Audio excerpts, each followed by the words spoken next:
ఇది కేవలం సమాచారంగా మాత్రమే భావించండి. వైద్య నిపుణులను సంప్రదించండి.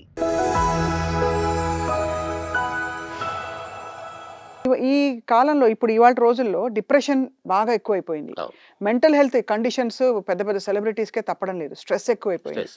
దానికి విరుగుడు ఉంటుందా? లేక మేనేజ్‌మెంట్ మోర్ ఇంపార్టెంట్ అంటారా? దానికి ఫస్ట్ మేనేజ్‌మెంట్. మనం పెనం మీద చేయి పెట్టి నాకు చేయి కాలుతోందండి, నాకు మెడిసిన్ ఇవ్వండి డాక్టర్ గారు అంటే ఏమిస్తాం? చేయి తీసేస్తే కాలదు. ఆ విధంగా స్ట్రెస్ అండ్ ఆ స్ట్రెయిన్‌ని రిమూవ్ చేసుకోవాలి. తర్వాత స్ట్రెస్ రిలేటెడ్ మెడిసిన్స్ ఉన్నాయి.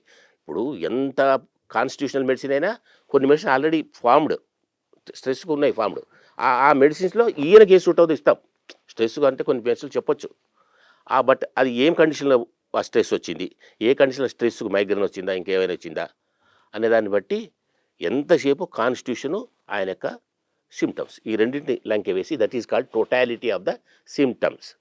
ఏ medicine can be administered according to the totality of the symptoms. ఆ రెండింటిని కలగలిపే రెండింటిని సమన్వయపరిచే ఏ మందైనా ఏదైనా ఇవ్వచ్చు. దీనికి ఆకాశమే హద్దు. డాక్టర్ ఇవ్వగలగాలి అంతే. మీరు మీలాంటి అనుభవజ్ఞులు, వైద్యులు కరెక్ట్‌గా పసిగట్టి ఏ మందు పడాలో తెలుసుకోవాలి. సార్ నేను రెస్క్యూ రెమెడీ గురించి విన్నాను. నేను వాడాను కూడా ఒకటి సందర్భాల్లో. ఎలా పనిచేస్తుందో నేను అసలు మాటల్లో కూడా చెప్పలేను. అంటే చాలా విచిత్రం. ఆల్మోస్ట్ ఒక సివియర్ యాంగ్జైటీ ఎపిసోడ్‌లో ఒక డెత్ అయిన తర్వాత కోవిడ్ టైంలో వేసుకున్న టైంలో వెంటనే అది పరిష్కారం అయిపోయింది సార్ రెస్క్యూ రెమెడీ. అసలు రెస్క్యూ రెమెడీలో ఏముంటుందో అని అనిపిస్తుంది. సిమిలారిటీ ఉంటుంది. సిమిల్బస్సే ఉంటుంది. ఏముండదు ఇక. అంతకుమించి ఏమి లేదు. సిమిలిబస్ తప్ప ఏది కూడా వ్యాధిని నిర్మూలన చేయలేదు. సప్రెస్ చేయడమే తప్ప వ్యాధి నిర్మూలన సిమిలిబస్ క్యూర్ అంటారు. అదే మూల సూత్రం. ఆ రెండు మీకు క్యూర్ అయిందంటే అది కుదిరిందని అర్థం.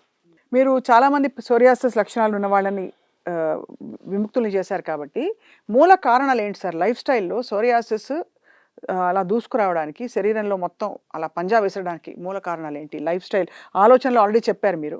ఆలోచనలతో పాటు ఇంకేమేమి కండిషన్స్ దాన్ని బాగా అగ్రవేట్ చేస్తాయి? అంటే సోరియాసిస్ రావడానికి కారణము it is psychosomatic disorder. Psycho అంటే మైండ్ చెడిపోతే ఇది చెడిపోతుంది. సైకోసోమాటిక్ డిజార్డర్స్ కొన్ని ఉన్నాయి. ఇది and also it is auto immune problem. Auto immune disease psoriasis. మన శరీరంలోని మన రక్షక సిబ్బంది సైన్యం అనుకోండి, ఆ సైన్యము మన మీదే దాడి చేయడం. అలా ఏమవుతుంది సోరియాసిస్‌లో? అసలు ఆ కారణం ఎందుకు ఏర్పడుతుంది? దానికి లేదు. ఆ కండిషన్ అంటే ఆటో ఇమ్యూన్ కారణం ఆటో ఇమ్యూనిటీ. జెనెటిక్ కదా సార్ అది ఆటో ఇమ్యూన్. చాలా వరకు జెనెటిక్ కదా. జెనెటిక్. మన శరీరమే మన శత్రువు అనుకుంటుంది. శత్రువు అవుతుంది. ఇది ల్యూకోడర్మా కూడా అంతే. అది ఆటో ఇమ్యూనే. మన మెలనిన్ సెల్స్‌ని తింటుంది అది. మెలనిన్ సెల్స్‌ని రక్షించాల్సి పోయి మన మెలనిన్‌ని తింటుంది. మెలనిన్ అనే ఒక కలరింగ్ ఏజెంట్, కలరింగ్ పిగ్మెంట్ దాన్ని తింటుంది. అది కూడా ఆటో ఇమ్యూన్ ప్రాబ్లమే. అలాంటివి వాటిని రివర్స్ చేయడం అంటే అది పెద్ద విశేషం సార్ చాలా.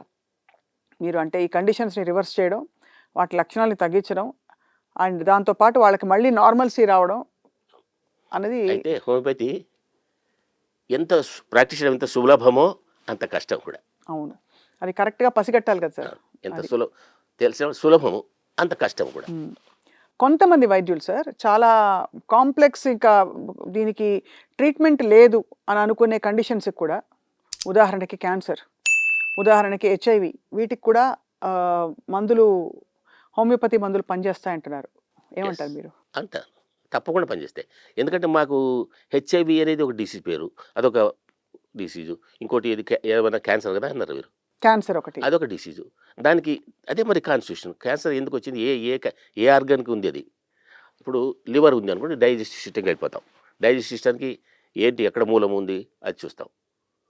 ఆ మూలాన్ని పట్టుకోవడమే. మీరు ఎన్ని క్వశ్చన్లు అడిగి నేను ఇదే చెప్తాను. అదే ఆ మూలాన్ని పట్టుకోవడమే, ఆ కాన్స్టిట్యూషన్ తెలుసుకోవడము, ఆయన ఏ మైజ్మేలో వస్తాడో తెలుసుకోవడము, ఇక దానికి అన్వయపరచడం. మీరు ఎన్ని చెప్పినా అది చెయ్యండి ఏ డాక్టర్ హోమియోపతి డాక్టర్ కాడు.